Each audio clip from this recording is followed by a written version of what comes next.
Alhamdulillahi haqqa hamdih wa ashhadu an la ilaha illallah wahdahu la syarika lah ta'ziman limajdih wa ashhadu anna Muhammadan abduhu wa rasuluh salawatu rabbi wa salamu alaihi wa ala alihi wa ashabihi wa man sara ala nahjihi wa stanna bi sunnatihi ila yaumil qiyamah. Alhamdulillah, pagi ini kita lanjutkan pembahasan kitab Khudh Aqidatak, dan insyaallah yang akan kita kaji seputar masalah al-wala'u wal bara', membangun loyalitas dan kebencian karena latar belakang agama. Silakan kita buka halaman 24. Tafadhal.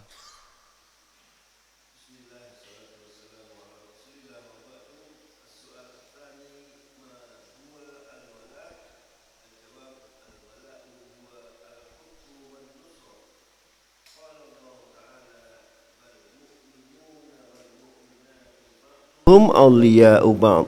Surah At-Taubah. Wa qala sallallahu alaihi wasallam al-mu'minu lil mu'mini kal bunyani yashuddu ba'duhu ba'da.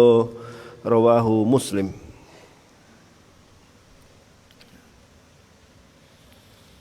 Ma huwal wala? Apa yang dimaksud dengan al-wala? Al-wala secara makna bahasa artinya al-hubbu. Sebenarnya diambil dari kata waliya yali, yang artinya al-qurbu, dekat. Al-wala'u maknanya adalah al-hubbu wan nusrah, mencintai dan membela. Allah Subhanahu wa taala berfirman, wal mu'minuna wal mu'minatu ba'duhum awliya'u ba'din. Orang mukmin laki dan perempuan satu sama lain mereka menjadi wali. Orang mukmin menjadi wali bagi orang mukmin yang lain. Demikian pula sama orang munafik. Orang munafik adalah wali bagi sama orang munafik. Wa qala sallallahu alaihi wasallam, dan Nabi sallallahu alaihi wasallam pernah mengatakan, al mu'minu lil mu'min kal bunyan yashuddu ba'duhu ba'dan. Mukmin dengan mukmin yang lain itu seperti bangunan yang saling menguatkan antara satu dengan yang lain. Rawahu Muslim, hadis riwayat Muslim. Kita lanjutkan. Pertanyaan nomor 3. As-su'al as-salis. Hal tajuzu muwalatu al-kuffari wa nusratuhum? Al-jawab, la tajuzu muwalatul kuffari wa nusratuhum. Qala ta'ala, wa may yatawallahum minkum fa innahu minhum.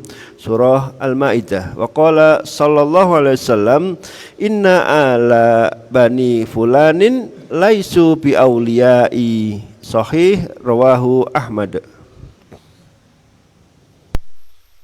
Bolehkah kita muwalatul kufar wa nusratihim? Bolehkah kita muwalatul kufar wa nusratuhum? Bolehkah kita membela orang kafir dan membantu mereka? La tajuzu muwalatul kufar wa nusratuhum. Tidak boleh untuk mencintai orang kafir dan membela mereka. Qala ta'ala, Allah Ta'ala berfirman, wa may yatawallahum minkum fa innahu minhum. Siapa yang memberikan wala kepada mereka, minkum, di antara kalian, fa innahu minhum, berarti dia bagian dari mereka. Wa qala sallallahu alaihi wasallam, dan Nabi sallallahu alaihi wasallam bersabda, inna ala bani fulan laisu bi awliyai. Sesungguhnya keluarga Bani Fulan bukanlah waliku. Hadis sahih riwayat Ahmad. Baik, kita coba mengkaji ini lebih serius, terlebih dalam momen-momen mendekati perayaan non-muslim. Kita mau membahas tentang al-wala'u wal bara'. Al-wala'u artinya adalah al-mahabbah wan nusrah wal qurbu. mencintai, membela, memiliki hubungan dekat. Asabah dan sepupu dalam Al-Quran itu disebut mawali. Allah Ta'ala berfirman, وَلِكُلٍّ جَعَلْنَا مَوَالِيَ. Dan masing-masing kami jadikan mawali mimma tarakal walidani wal aqrabun. Mereka punya kerabat laki-laki mendapatkan hak dari warisan yang ditinggalkan oleh kedua orang tua dan kerabat. Sehingga lelaki yang ada di sekitar kita, yang dekat dengan kita seperti bapak, anak laki-laki, saudara laki-laki, dan seterusnya, dalam Al-Quran disebut apa? Mawali, karena dia adalah kerabat dekat dengan kita. Dari kata waliyah, yali, yang artinya dekat. Wayalihi artinya berikutnya. Fulan yali fulan. Si A berada di sebelah fulan. Sehingga kalau ada yang mengatakan wayalihi, maksudnya orang berikutnya. Selanjutnya, orang mukmin adalah wali bagi mukmin. Dia punya hubungan kedekatan. Kedekatan karena sama-sama memiliki latar belakang iman. Sehingga mukmin wali bagi mukmin yang lain karena dia sama-sama punya hubungan iman. Allah Subhanahu wa taala berfirman, "Wal mu'minuna wal mu'minat ba'duhum awliya'u ba'din." Mukmin laki-laki dan mukmin perempuan adalah satu sama lain menjadi walinya. Wali berarti apa tadi? Yang punya hubungan kedekatan. Ya'muruna bil ma'ruf wa yanhauna 'anil munkar. Sehingga mereka saling melakukan amar ma'ruf nahi munkar. Menegakkan salat, menunaikan zakat, mentaati Allah dan Rasulnya. Seperti itulah hubungan yang terjadi antara mukmin satu dengan yang lain. Mereka sama-sama menjaga keutuhan iman dengan saling mengingatkan antara satu dengan yang lain dalam rangka untuk menjaga iman mereka masing-masing. Ulaika sayarhamuhumullah. Mereka itulah orang yang akan mendapatkan rahmat dari Allah. Innallaha azizun hakim. Wa qala Allah Ta'ala, Allah Ta'ala juga berfirman, Innama waliyukumullahu wa rasuluh. Wali kalian adalah Allah dan Rasulnya. Yang menjadi pembela, penolong kalian dan adalah Allah dan Rasulnya. Walladzina amanu, dan orang-orang yang beriman. Alladzina yuqimunas shalah wa yu'tunaz zakah. Yang mereka menegakkan salat dan menunaikan zakat. Wahum raqi'un. Wa may yatawallallaha, dan siapa yang dia menjadikan Allah sebagai wali, demikian pula Rasulnya dan orang-orang yang beriman, fa inna hizballahi humul ghalibun. Sesungguhnya pasukan Allah itulah yang menang. Jadi ceritanya seperti ini. Iman ini poros amal batin. Semua aktivitas hati adalah turunan dari iman. Dan bagian dari aktivitas hati itu adalah adanya cinta dan benci. Termasuk cinta al-mahabbah. Dan yang kedua, benci. Al-bughdu.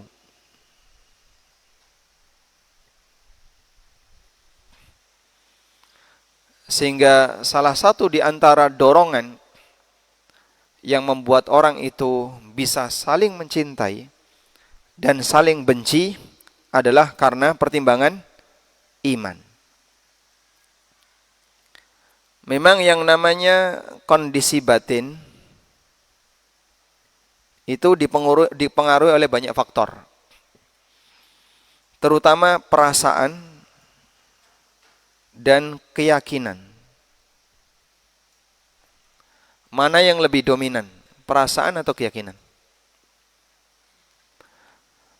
Kondisi batin itu dipengaruhi oleh dua faktor, perasaan dan keyakinan. Mana yang lebih dominan? Perasaan atau keyakinan? Yang lebih dominan mana, Pak? Tergantung.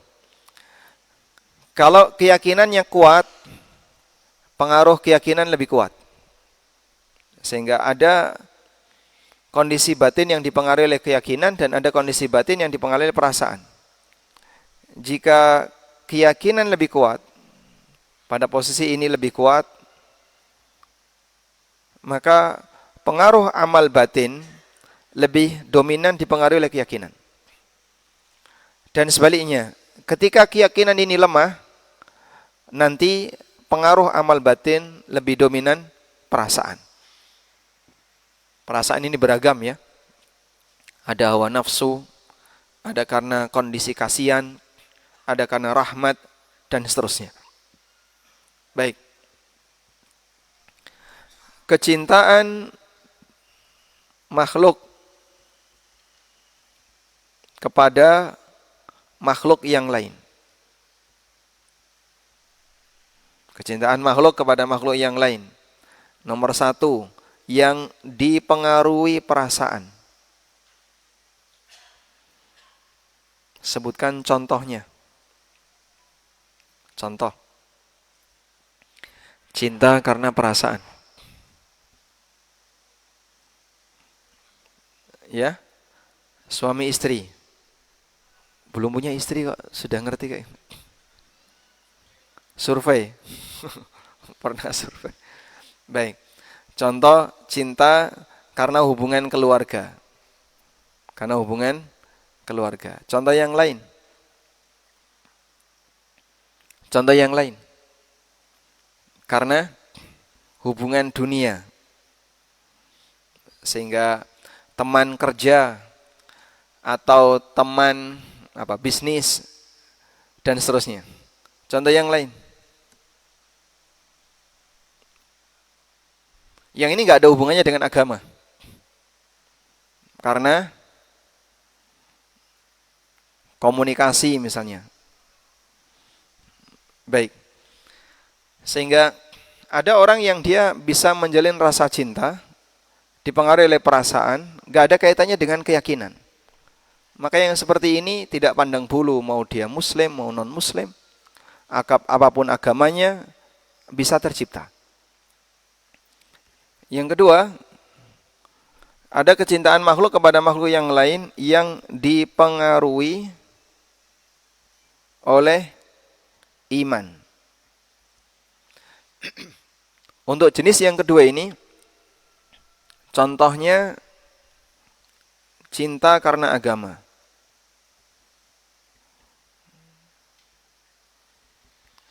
Termasuk juga cinta karena kesamaan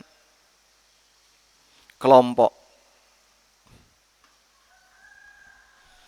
Sehingga begitu beda iman, dia bisa berubah jadi kebencian. Mereka yang dulu misalnya tergabung dalam Islam jamaah, ya, yang tergabung dalam kelompok-kelompok tertentu. Antara satu anggota kelompok dengan anggota kelompok yang lain, Masya Allah, saling mencintai, saling mendukung, saling saling menguatkan. Karena mereka masih satu kelompok. Begitu salah satu tobat, lalu keluar dari Islam jamaah, ketemu temannya kayak apa, Pak? Musuh. Sehingga yang dulu disebut imam besar, sekarang disebut musuh besar. Berubah. Karena imannya sudah geser. Maka orang yang murtad itu bisa sampai pada tingkatan dulu teman sama muslim, karena dia murtad jadi musuh abadi. Makanya cinta dan benci yang dipengaruhi oleh iman ini lebih beresiko kalau salah pilih. Sehingga orang yang mencintai di posisi yang benar, dia akan memberikan semuanya. Aku akan bela kamu, aku dukung kamu, aku kuatkan kamu karena kita satu manhaj misalnya, satu akidah, bahkan satu majelis ilmu. Mereka akan bisa saling menguatkan. Seperti itulah cinta yang dipengaruhi oleh iman. Nah, pembahasan al-wala wal bara itu kajiannya di sini. Bagaimana membangun suasana perasaan hati yang dipengaruhi oleh iman. Sudah? Dan Nabi SAW pernah menjelaskan ini dalam hadis beliau. Hadis dari Abu Umamah Al-Bahili radhiyallahu anhu, Nabi SAW bersabda, "Man ahabba lillah, wa abghadha lillah, wa a'ta lillah, wa mana'a lillah." Siapa yang mencintai karena Allah, membenci karena Allah, memberi karena Allah, tidak memberi juga karena Allah. Pak, sekarang sedang ada penggalangan dana, Pak. Bapak diminta, semua warga diminta untuk nyumbang minimal 100.000. Mau dipakai apa? Acara sound horeg. Nah, karena dia anti dengan praktek seperti ini, maka dia nggak mau ngasih. Maka dia nggak ngasih itu alasannya apa? Bukan karena urusan pelit, bukan karena dia sayang dengan uang, tapi karena saya nggak suka. Itulah yang disebut dengan wa mana'a lillah. Dia nggak mau ngasih, dia nggak mau memberi karena Allah. Kata Nabi SAW, siapa yang gerakan hatinya dipengaruhi karena latar belakang iman kepada Allah, faqad istakmalal iman. Maka dia telah menyempurnakan iman. Sehingga respon dari iman adalah suasana hatinya dipengaruhi oleh imannya. Dia mencintai karena iman. Bapak kok senang sama ini? Ya kita memang nggak ada hubungan. Kita ini saudara, beda ibu, CJ Pak. Masya Allah. Beda mbok, CJ Pak. Lah terus kok bisa dekat? Karena kita punya kesamaan iman. Sehingga seorang mukmin dengan mukmin yang lain, ketika ada sisi kesamaan tertentu, mereka bisa akrab. Apalagi yang sama adalah akidahnya. Ketika batinnya sama, maka mereka akan bisa menjalin hubungan dengan baik. Nah, sekarang kita lihat pentingnya membangun prinsip al-wala wal bara. Al-wala wal bara adalah syarat konsekuensi iman. Adalah konsekuensi iman. Sehingga ketika orang mukmin, maka turunannya dia akan memiliki perasaan al-wala wal bara. Allah Ta'ala berfirman di surat Al-Ma'idah ayat 51. Masih ingat Pak sejarah Al-Ma'idah 51 Pak? Ya. Tahun berapa itu Pak? Mungkin kurang lebih 12 tahun yang lalu atau 10 tahun yang lalu ya. Sampai banyak sekali kaos yang beredar Al-Ma'idah 51. Tulisan-tulisan di mana-mana Al-Ma'idah ayat 1. Itu contoh al-wala wal bara kaum muslimin Indonesia sedang dibangun, terutama yang ada di Jakarta. Sehingga sampai jadi isu nasional. Qala Allah Ta'ala berfirman, "Ya ayyuhalladzina amanu la tattakhidul yahuda wan nasara awliya."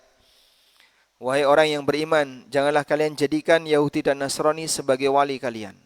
Ba'duhum awliya'u ba'd. Sebagian mereka menjadi wali bagi yang lain. Wa may yatawallahum minkum, siapa yang mencoblos mereka di antara kalian. Nah ini, dulu kan diterjemahkan kayak gitu ya. Dulu diterjemahkan seperti itu. Siapa yang memilih mereka di antara kalian, fa innahu minhum. Sungguhnya dia bagian dari mereka. Siapa yang pro kepada mereka, memberikan wala kepada mereka, minkum di antara kalian, fa innahu minhum, maka sungguhnya dia bagian dari mereka. Innallaha la yahdil qaumadz zalimin. Sesungguhnya Allah tidak memberikan petunjuk kepada orang zalim. Baik. Isu ini waktu itu sedang naik sehingga itulah contoh bagaimana al-wala' wal bara' mulai muncul, tapi karena latar belakang politik yang didasari oleh iman, kemudian ingin membela calon kaum muslimin. Namun apapun itu, wallahu ta'ala alam, dalam hal ini apa yang dulu sempat terjadi di kalangan kaum muslimin, ini bukti bahwasanya mereka yang punya iman bisa menentukan pilihan sesuai dengan latar belakang imannya. Selanjutnya, bahwa al-wala' wal bara' adalah bagian dari makna syahadat yang mengantarkan seseorang untuk masuk Islam. Allah Ta'ala berfirman, wa idh qala Ibrahimu li abihi wa qaumihi. Ingatlah ketika Ibrahim berkata kepada bapak dan kaumnya, innani bara'um mimma ta'budun. Aku berlepas diri dari apa yang kalian sembah. Illa alladhi fatarani fa innahu sayahdin, kecuali zat yang menciptakanku, sesungguhnya dia akan memberikan petunjuk kepadaku. Ayat ini makna apa, Pak? La ilaha illallah. Nabi Ibrahim menyatakan di hadapan kaumnya dan bapaknya, aku benci semua Tuhan kalian kecuali Allah yang menciptakanku. Berarti itu kalimat apa? La ilaha illallah. Maka di sini dikasih makna bahwasanya al-wala' wal bara' adalah bagian dari makna syahadat. Konsekuensi ketika seorang mengucapkan la ilaha illallah, maka dia akan membenci semua Tuhan selain Allah dan hanya mencintai Tuhan Allah Subhanahu wa taala.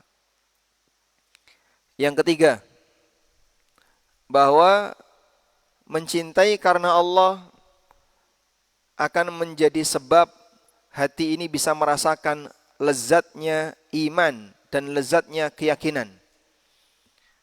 Dari Anas bin Malik radhiyallahu anhu, Rasulullah sallallahu alaihi wasallam bersabda, "Thalathun man kunna fihi."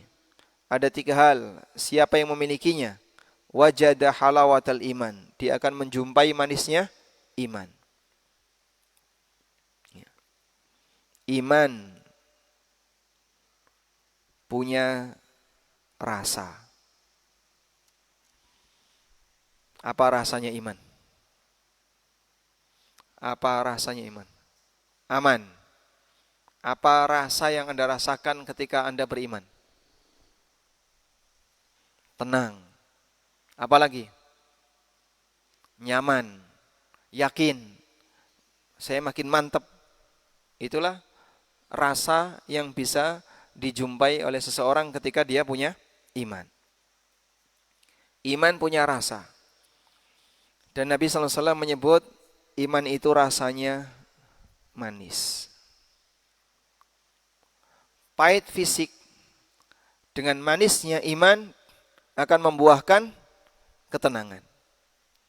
Sehingga walaupun para sahabat mereka fisiknya banyak terluka.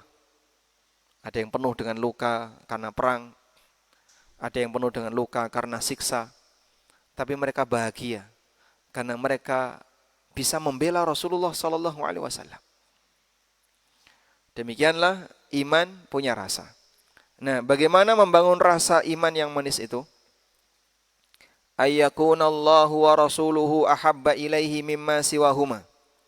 Allah dan Rasulnya lebih dia cintai dibandingkan selainnya.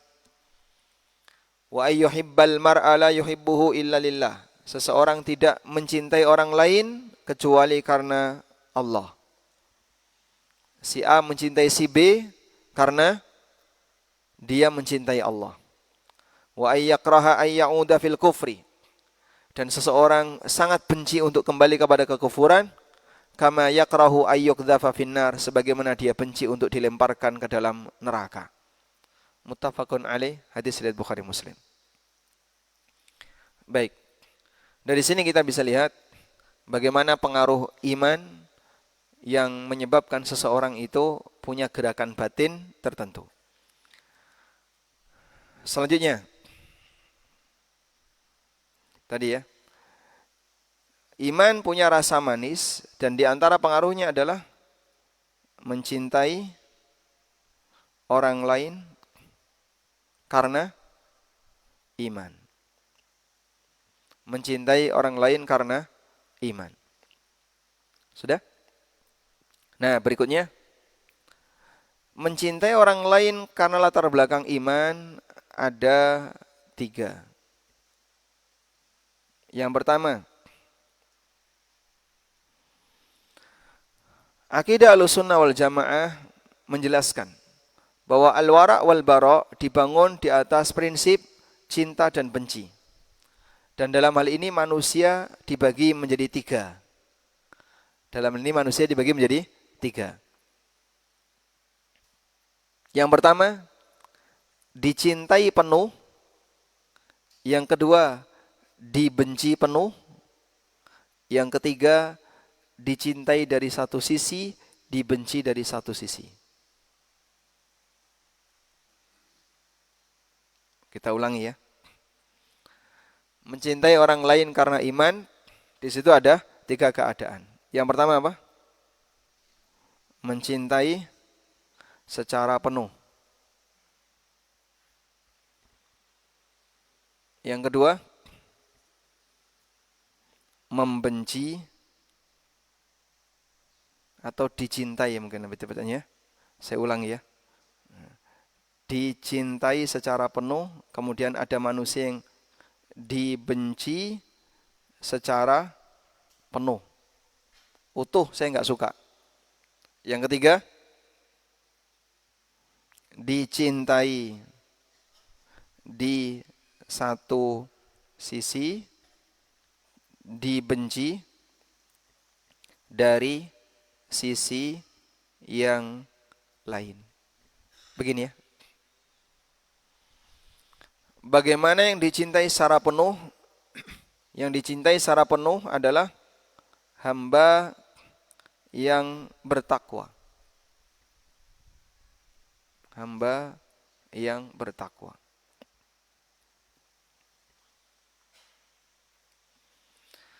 Seperti para nabi, wajib dicintai penuh. Tidak boleh secuil kebencian ada pada diri beliau. Tidak boleh ada secuil kebencian kita kepada beliau. Karena mereka adalah manusia yang paling sempurna. Tidak punya salah dengan kita, tidak punya kesalahan apapun kepada Allah, sehingga dalam posisi ini mereka dicintai secara penuh. Baik. Oleh karena itulah, konsekuensi dari keberadaan iman yang itu menjadi latar belakang cinta kita kepada orang lain harus berbanding lurus dengan tingkat ketakwaan orang tersebut. Sehingga kalau dia semakin bertakwa, seharusnya kamu semakin mencintai. Maka kebalikannya, dibenci secara penuh. Siapa orang yang dibenci secara penuh itu? Hamba yang kafir. Yang kafir. Sehingga makin durhaka, makin kita benci. Dan orang kafir dibenci secara totalitas dari sisi karena dia tidak punya iman. Lalu yang ketiga, ada yang dicintai di satu sisi dan ada yang dibenci di sisi yang lain. Ini hamba mukmin yang bermaksiat.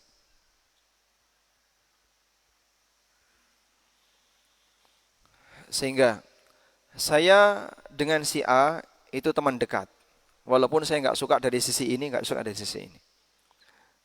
Karena ketika dia punya iman, maka kita mencintainya. Dan saat dia durhaka kepada Allah, kita tidak suka kepadanya. Seperti itulah contoh kendali cinta dan benci karena Allah. Sekarang kita baca keterangan Syekhul Islam.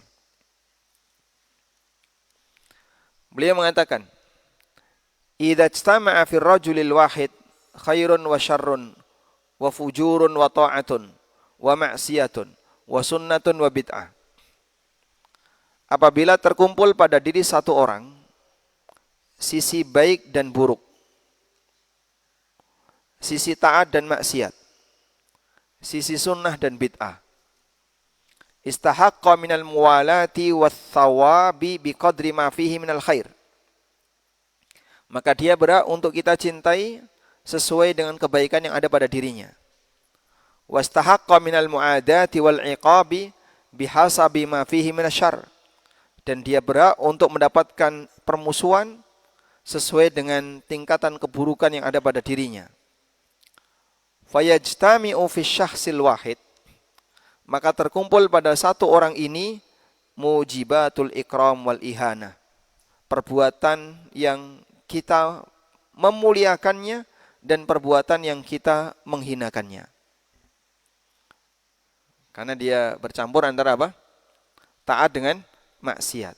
Bercampur antara kebaikan dan keburukan. Baik.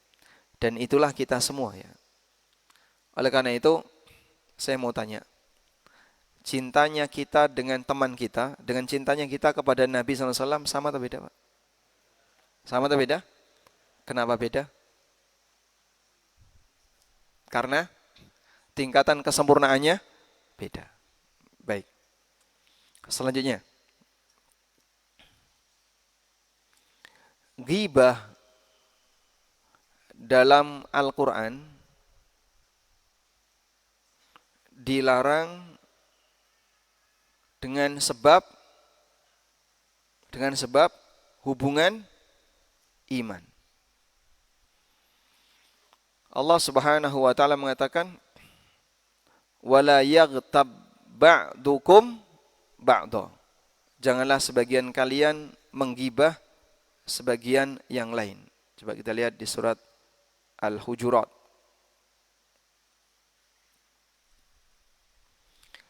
Ya ayyuhalladzina amanu jtanibu katsiran minadh-dhann. Wahai orang yang beriman, jauhilah aneka prasangka. Inna ba'dadh-dhanni itsmun. Sesungguhnya sebagian prasangka itu dosa. Karena tidak semua prasangka itu benar. Maka prasangka yang enggak benar itu dinilai dosa. Padahal kita sering kayak gitu. Nah, namanya juga prasangka ya. Jangan-jangan A, jangan-jangan B, jangan-jangan C. 3 prasangka. Enggak mungkin kan benar semua. Hanya mungkin salah satu. Maka yang benar enggak ada dosa. 2 yang salah, dosa 2. Makanya makin banyak prasangka, makin banyak peluang dosa. Wala tajassasu. Jangan melakukan tajassus. Apa tajassus? Memata-matai orang lain. Suka mencari rahasia orang lain. HP teman sebelahnya terbuka, dilirik. Ngomong apa kayak karo bojone kayak. Ini tajassus. Ya bagian dari tajassus. Wala yaghtab ba'dukum ba'dha. Janganlah sebagian kalian menggibah sebagian yang lain. Ayuhibbu ahadukum ayyakula lahma akhi maitan. Apakah kalian mau untuk makan daging saudaranya? Sehingga gibah disamakan dengan apa? Makan bangkai. Saudaranya maksudnya saudara sama mukmin. Maka disinilah kita tulis gibah dalam Al-Quran dilarang karena sebab hubungan iman. Maka semakin beriman dosanya makin besar. Sehingga gibah dengan tingkat dosanya tergantung apa? Iman sasarannya. Sehingga gibah ustadz dengan gibah jamaah sama enggak dosanya? Hah? Sama atau beda? Bedanya di mana, Pak? Lebih tinggi dosanya gibah jamaah ya. Masya Allah. Makanya hati-hati dengan gibah. Semakin tinggi tingkat imannya, tingkat takwanya, maka dosanya, kualitas dosanya semakin besar. Sehingga gibah ulama dengan gibah orang biasa, tingkatan dosanya berbeda. Baik. Sehingga dengan konsekuensi keberadaan iman tadi, berbuat baik kepada orang mukmin lebih tinggi imannya, pahalanya semakin besar. Sebagaimana jahat kepada orang mukmin semakin tinggi imannya, dosanya semakin besar. Maka para sahabat ketika memberikan sesuatu kepada Nabi SAW, dengan memberikan sesuatu kepada selain Nabi, suasana perasaannya beda. Memberikan sesuatu kepada Nabi SAW, mereka punya perasaan nilai pahalanya lebih besar. Karena berbuat baik kepada mukmin, semakin tinggi imannya, semakin besar kualitas pahalanya. Baik. Selanjutnya, kita beralih ke pembahasan tasyabbuh dengan orang kafir. Allah Ta'ala berfirman, wa umirtu an akuna minal mu'minin. Aku diperintahkan untuk bergabung bersama orang yang beriman.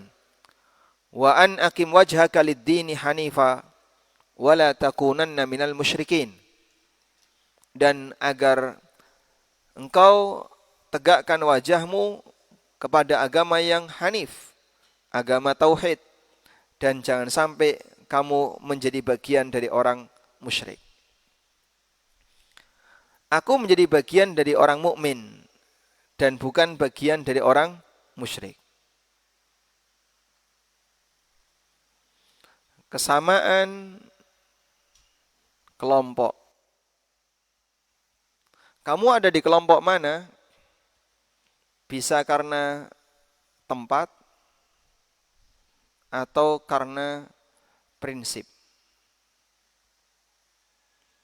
Mana yang lebih menentukan?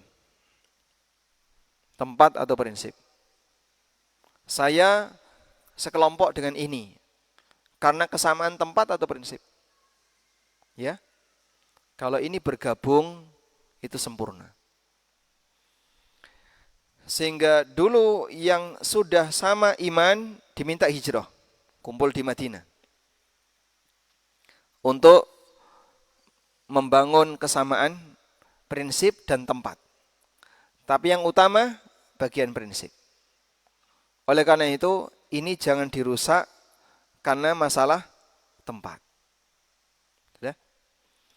Karena itulah tasyabbuh terjadi pada apa? Persamaan prinsip. Hal-hal yang prinsip ditiru. Itulah tasyabbuh. Yang dimaksud prinsip di sini tasyabbuh itu meniru hal prinsip. Allah perintahkan kepada kita, jadilah kamu bersama orang beriman, maka kamu harus kumpul bersama kelompok orang mukmin, miliki prinsip yang sama dengan orang mukmin.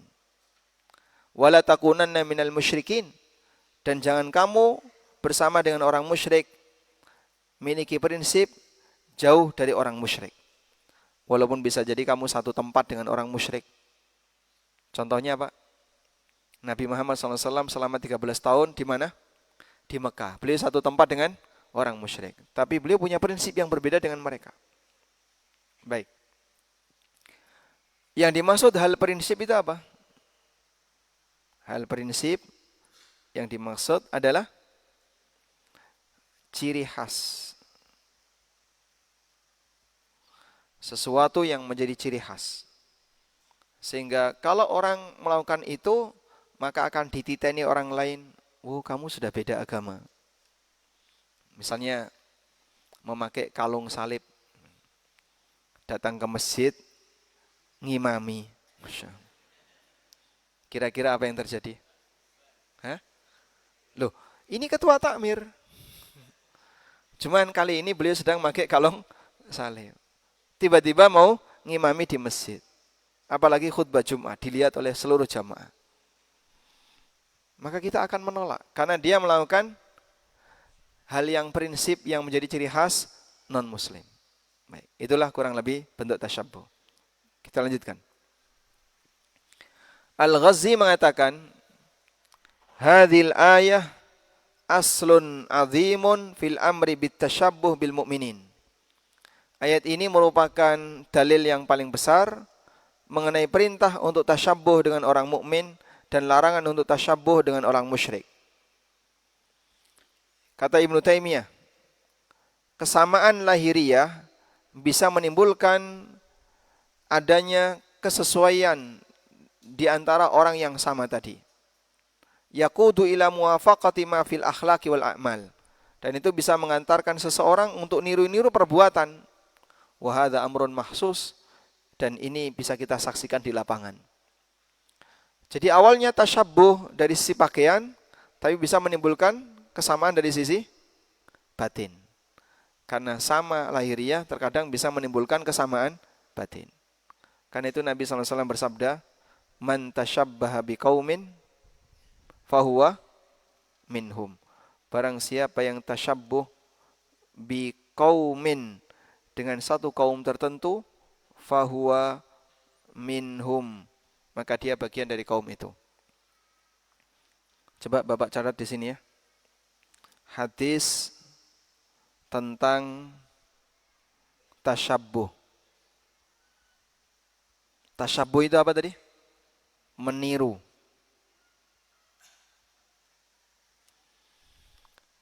Hadis riwayat Abu Dawud, man tasyabbaha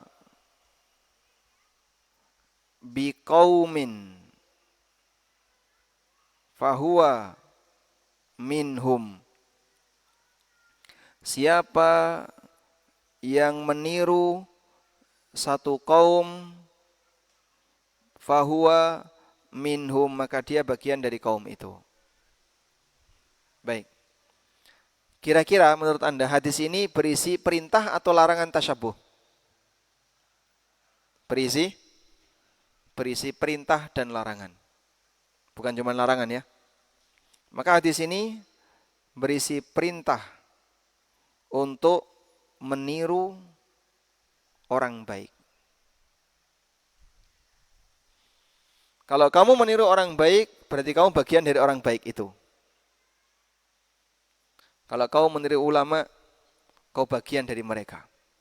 Kau meniru orang saleh, kau bagian dari mereka. Dan di saat yang sama juga berisi larangan untuk meniru orang jahat.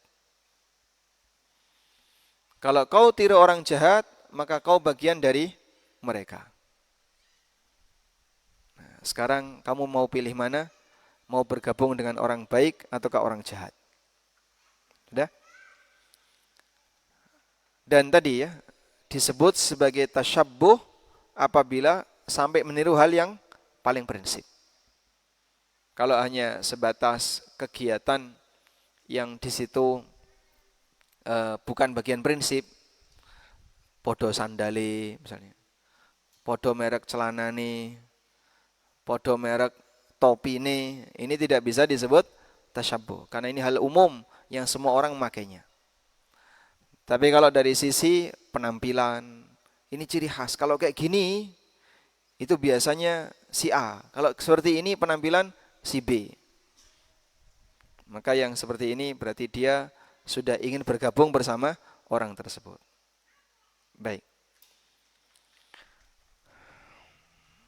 Bagaimana dengan meniru kegiatan perayaan? Dosa besar. Karena kegiatan perayaan, walaupun mungkin dia bisa merasa yakin, aku tidak ikut ritual. Tapi perbuatan kamu melanggar hal yang paling prinsip. Kau meniru bagian prinsip yang dilakukan oleh orang kafir. Selanjutnya, membantu orang kafir. Allah Ta'ala berfirman, la yattakhidil mu'minun al-kafirin. Orang mukmin tidak boleh menjadikan orang kafir sebagai wali selain orang mukmin. Wa may yaf'al dzalika, siapa yang melakukan itu, falaisa minallahi fi syai'in, maka Allah sama sekali tidak akan membantunya. Maksudnya adalah Allah berlepas diri darinya. Kata Ibnu Jarir At-Tabari, Wahai orang mukmin, janganlah kalian menjadikan orang kafir dan kalian tolong mereka, kalian bantu mereka. Tuwalunahum ala dinihim. Kalian membantu mereka untuk mensukseskan acara keagamaan mereka. Wa tudzahirunahum 'alal muslimin. Kalian menolong mereka untuk mengalahkan kaum mukminin. Wa tadullunahum 'ala auratihim. Dan bahkan kalian menunjukkan kepada mereka cacatnya orang-orang mukmin. Orang mukmin itu eleknya seperti ini, seperti ini, seperti ini. Dia ngomong seperti itu di hadapan orang kafir. Fa innahu may yaf'alu dzalika. Siapa yang melakukan perbuatan itu, falaysa minallahi fi syai'in, yakni faqad bari'a minallah. Siapa yang melakukan perbuatan itu berarti dia telah berlepas diri dari Allah dan Allah berlepas diri darinya. Birtidadihi an dinihi, karena dia telah murtad. Wa dukhulihi fil kufri, dan dia telah masuk bergabung dengan orang kafir. Bahasa lainnya, menolong orang kafir untuk mengalahkan kaum muslimin murtad. Sehingga di sini dikatakan wa mudhaharatul kuffar al muslimin, menolong orang kafir untuk mengalahkan kaum muslimin, nakidun min nawaqidil iman, termasuk salah satu pembatal iman. Sebagaimana firman Allah surat Al-Maidah 51, wa may yatawallahu minkum fa innahu minhum. Kata Ibnu Jarir, man tawallahum wa nasarahum. Siapa yang membela orang non-muslim, menolong mereka untuk mengalahkan kaum mukminin, fa huwa min ahli dinihim wa millatihim, berarti dia termasuk penganut agama non-muslim. Fa innahu la yatawalla mutawallin ahadan illa wa huwa bihi wa bidinihi wa ma huwa alaihi radin. Karena siapapun yang menolong orang lain, maka dia pasti bergabung dengannya dalam masalah agama. Dan dia ridha dengan agamanya. Dan contoh yang seperti ini adalah orang munafik. Jadi dia lebih berpihak kepada Yahudi dibandingkan dengan kaum muslimin. Bahkan memberikan saran dan masukan bagi orang Yahudi bagaimana caranya untuk bisa mengalahkan kaum muslimin. Baik.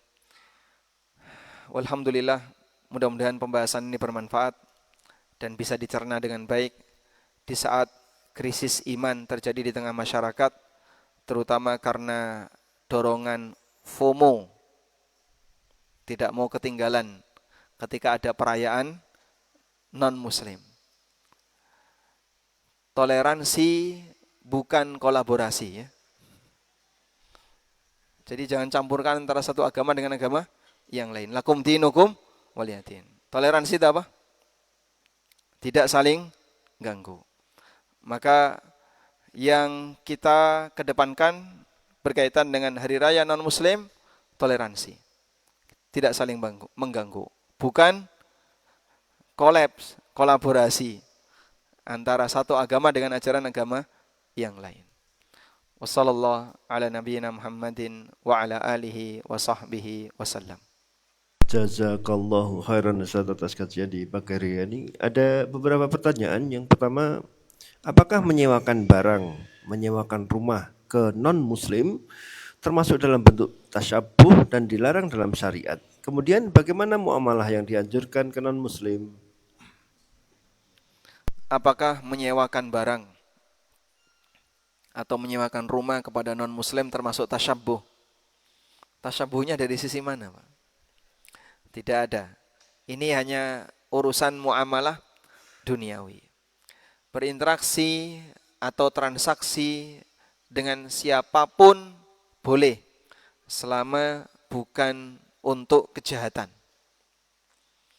Tapi kalau untuk kejahatan, misalnya beli sesuatu mau dipakai bunuh orang, mau dipakai untuk maling harta orang, kita tidak boleh membantu. Tapi kalau untuk perkara yang mubah, siapapun konsumen kita, silahkan.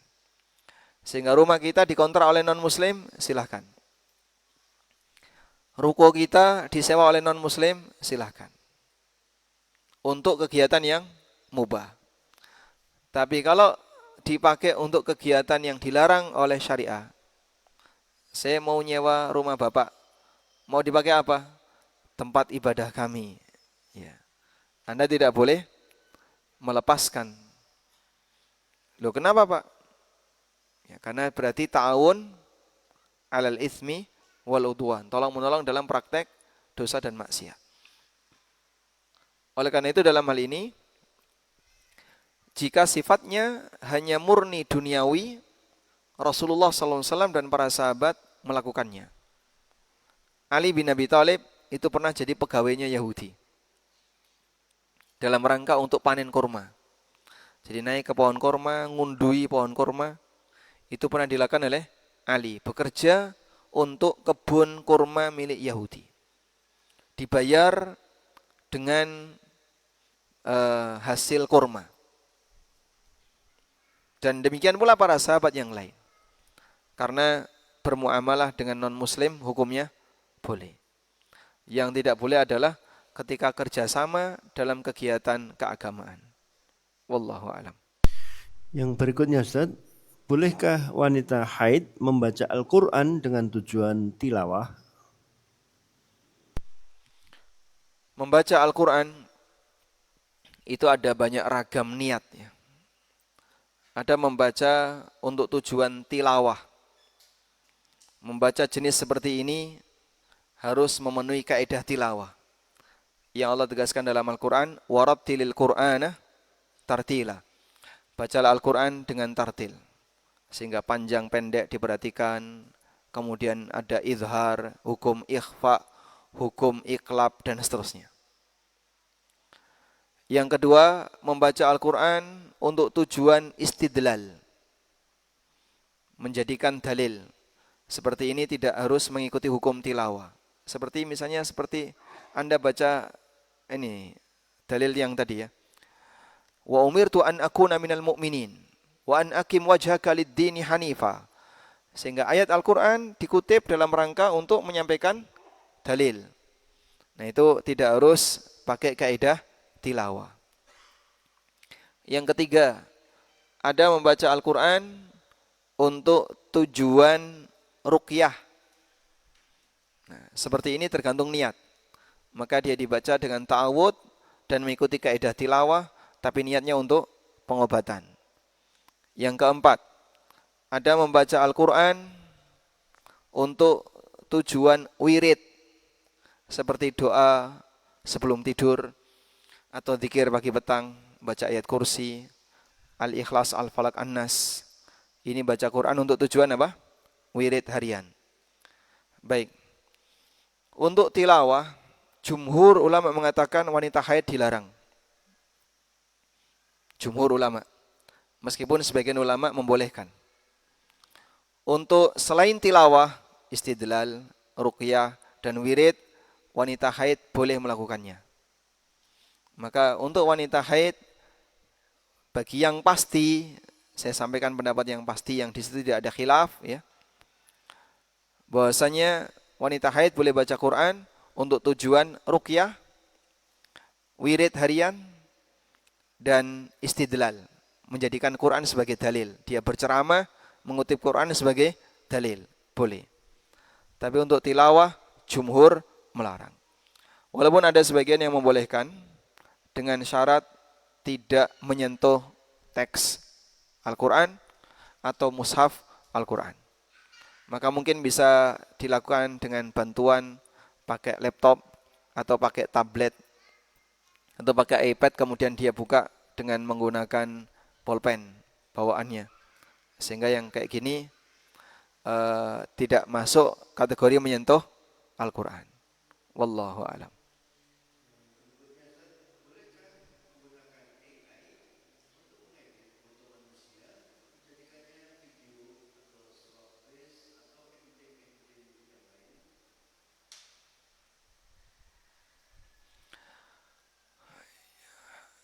Kasus kontemporer ini sudah ada beberapa fatwa. Walhamdulillah, para ulama Ahlussunnah termasuk di antara yang sensitif untuk menyampaikan penjelasan. Mereka menegaskan, karena AI ini kan tergantung dari perintah orang yang memasukkan instruksi kepada platform tersebut, kepada mesin ya. Sehingga dia bisa menjadi A, bisa menjadi B tergantung perintah.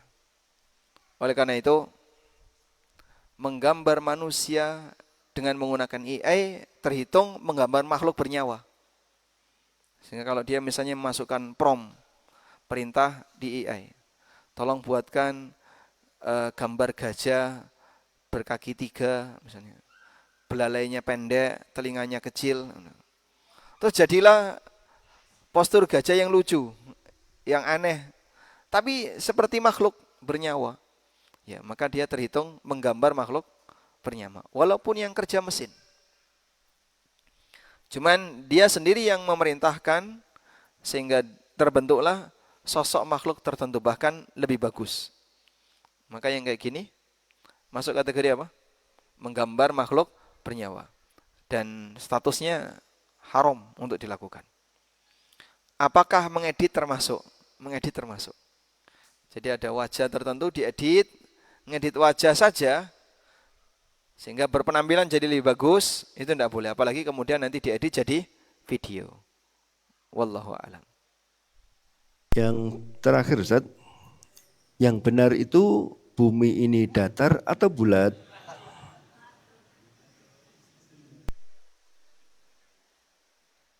Yang benar bumi ini datar atau bulat?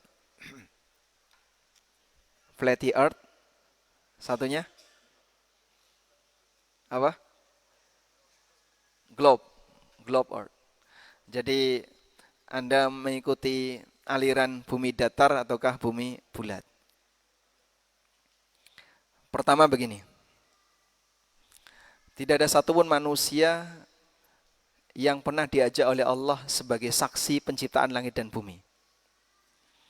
Allah menegaskan di surat Al-Kahfi, "Ma ashhadtuhum khalqas samawati wal ard wala khalqa anfusihim." Aku tidak pernah melibatkan mereka untuk jadi saksi penciptaan langit dan bumi, termasuk penciptaan dia sendiri.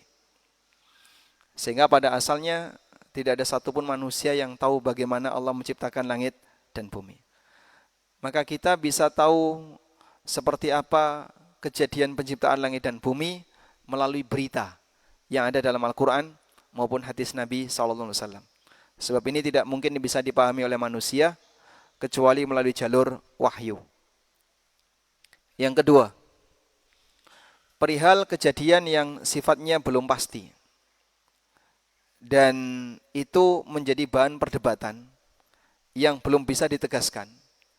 Allah mengajarkan kalau diskusi jangan terlalu mendalam.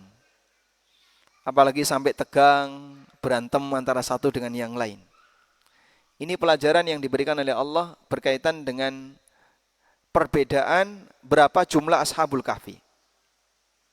Ada yang mengatakan salasatun rabi'uhum kalbuhum. 3 orang, yang keempat anjingnya. Wa yaquluna khamsatun wasadisuhum kalbuhum.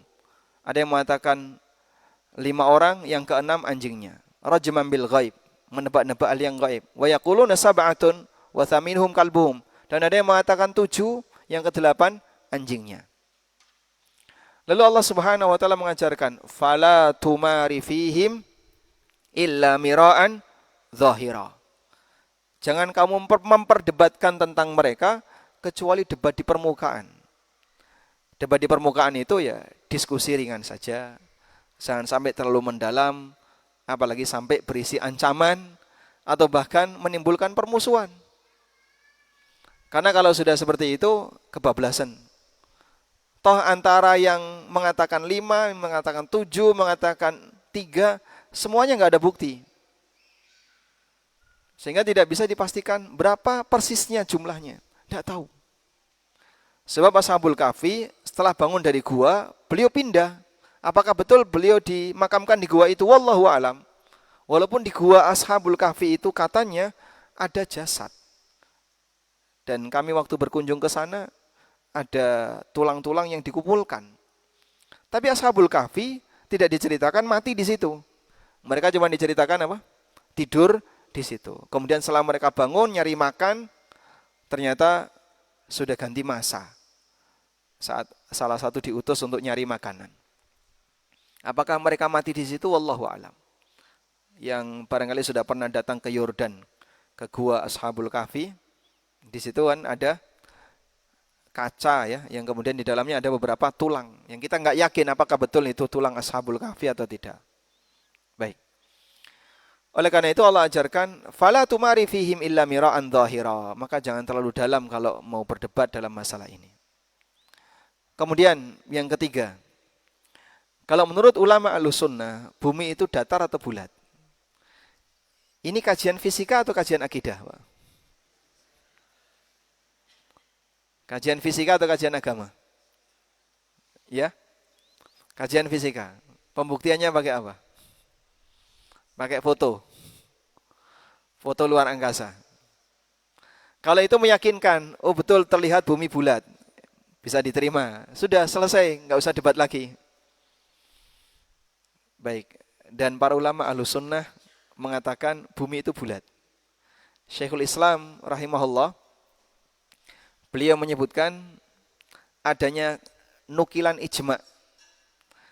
Nukilan ijma kalau bumi itu bulat. Beliau cuma menyebutkan nukilan ijma dari satu nama, Abul Husain Ahmad bin Ja'far Al-Munadi. Dan beliau At-Tabaqut Tsaniyah, generasi kedua di antara muridnya Imam Ahmad. Itu pernah menegaskan bahwasanya Allah menciptakan langit bulat dan bumi itu bulat dengan ijma ulama. Tapi ini sifatnya ijma dhanni, bukan ijma qat'i, karena ijma kan ada dua, ada ijma qat'i, ada ijma dhanni. Artinya baru sebatas hasil ijtihad sebagian ulama yang menegaskan kalau ini ijma. Demikian pula keterangan Ibnu Hazm. Beliau juga menyampaikan bahwa ijma kaum muslimin bumi ini bulat. Informasi yang Allah sebutkan dalam Al-Quran, Allah menciptakan bumi seperti langit. Allahul ladzi khalaqa sab'a samawatin wa minal ardi mithlahun. Allah yang menciptakan 7 lapis langit. Wa minal ardi mithlahun, dan bumi yang semisal dengan langit. Nah, semisal di sini semisal dalam apa? Apakah semisal dalam bentuk ataukah semisal dalam jumlah lapisan? Yang lebih dekat semisal dalam jumlah lapisan. Tapi ada juga yang menegaskan, langit bulat maka bumi juga bulat, karena langit dan bumi itu semisal. Namun dalil yang paling mendekati, dan ini yang dipakai oleh Imam Ibnu Utsaimin rahimahullah untuk mendukung ijma bumi itu bulat, adalah firman Allah, wa idzal ardu muddat. Dan apabila bumi itu dimodotkan, muddat, ya. Dimodotkan maksudnya dibentangkan. Jadi modot itu dari bahasa Arab, maksudnya dibentangkan. Berarti sebelumnya bumi tidak dibentangkan. Artinya kalau di hari kiamat bumi itu muddat, dibentangkan oleh Allah, berarti sebelumnya bumi tidak dibentangkan. Nah, beliau menggunakan pendekatan mafhum mukhalafah. Di hari kiamat kelak bumi dibentangkan. Berarti sebelumnya bumi itu bulat. Kemudian nanti di hari kiamat dilebarkan. Dan ini isyarat bahwa bumi ini bulat. Wallahu a'lam. Baik, demikian, semoga apa yang kita bahas ini bermanfaat. Wassallallahu ala nabiyyina Muhammadin wa ala alihi wa sahbihi wasallam. Wa akhiru da'wana anil hamdulillahi rabbil alamin. Wassalamualaikum warahmatullahi wabarakatuh.